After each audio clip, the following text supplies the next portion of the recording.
South African Black Entrepreneurs Forum is to promote, inspire, and to grow entrepreneurship in underserved communities of South Africa.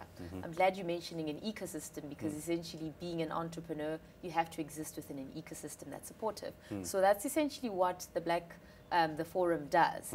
And the types of businesses would be very basic. And our function as a forum is, how do we go into these communities and we introduce our black businesses to what the community and also what the economy requires. Because as much as you can have your head focusing on one particular industry, if the economy is moving in a certain direction in a certain industry, you have to promote that, you have to educate, you have to inform. Right. So the kinds of businesses that we're promoting are more innovative, because a lot of the businesses that we see are ones that are, me and everybody else will be having these kind of businesses. Right. So give me an example. Well, everybody would be selling tomatoes. Everybody would be having hair salons. Everybody would be having chisanyama. Chisanyama, must explain what it is. In South Africa, it's essentially a barbecue whereby it's on a Sunday, everybody would come and get their cars to be washed, and then somebody will be doing a barbecue and people will be, it's essentially how does a community engage on a Sunday. So there are those kinds of businesses, but industries such as, you know, the energy space, green energy spaces, ICT are quite key in driving our economy, technology, innovation. So we would, as a forum, go and say, guys, here are the opportunities. Now you need to take up those opportunities and build industries around that. So tell us about a couple of startups that you're working with right now and what's exciting about them. Okay, one is called, his name is Desmond, coming from Soweto. Soweto is where Nelson Mandela and Desmond Tutu used to live. And Desmond has a mobile vouchering system. It's called Mo Wallet. And obviously, he is somebody that used to work for a big corporation.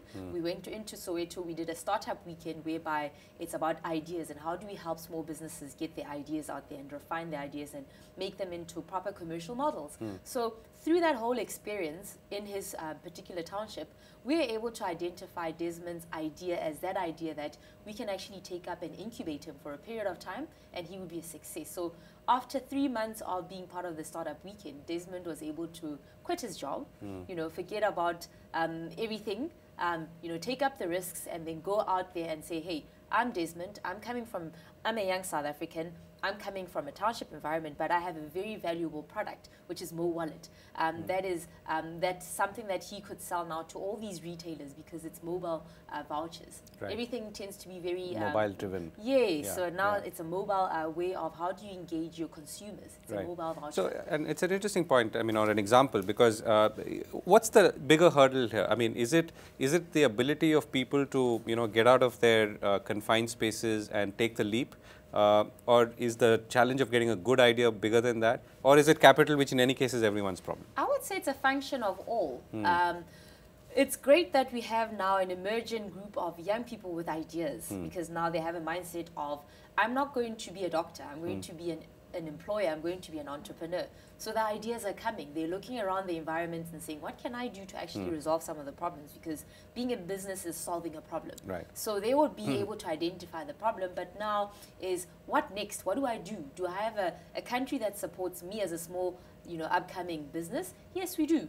But how then do I get there? So they would come to a forum like ours because we tend to have all the connections, we tend to have all the partnerships, we tend to know who are the people that are providing the services to assist these small businesses. So access to that is there, but as a small business, the hurdle could be, where do I go? How do I find an organization such as the SABEF? Right. So what made you do this and how does SABEF survive?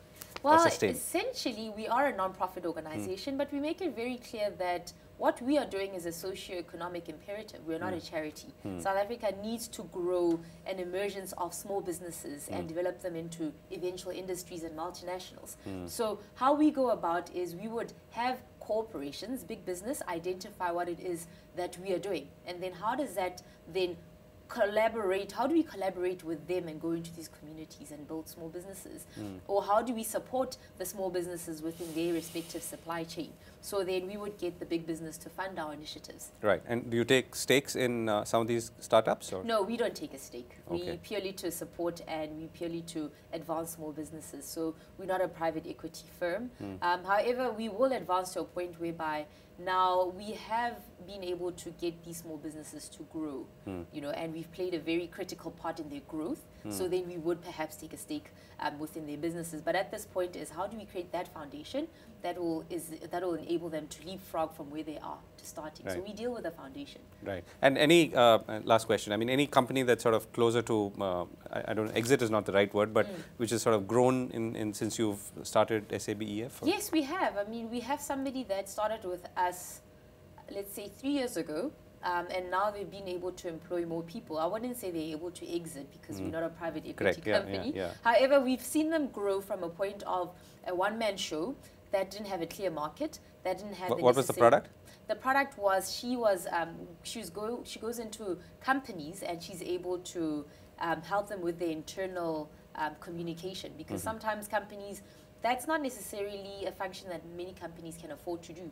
But she said it's a service that I'm very good at, and how then do I identify these businesses? I go into them and have the strategies and implement those strategies. So now she's gotten more and more corporations coming to her because we've given her an access to, you know, a potential market. We allow her to engage and network with companies that could take her into their value system. So essentially, we've seen her grow from being a one-man show who didn't have a sense of who is my market or the comfort of saying I can approach these big businesses, to now somebody who has employed more than about 5 people over the past 3 years, and now, you know, she's growing, she's employing, and that's essentially what the country needs.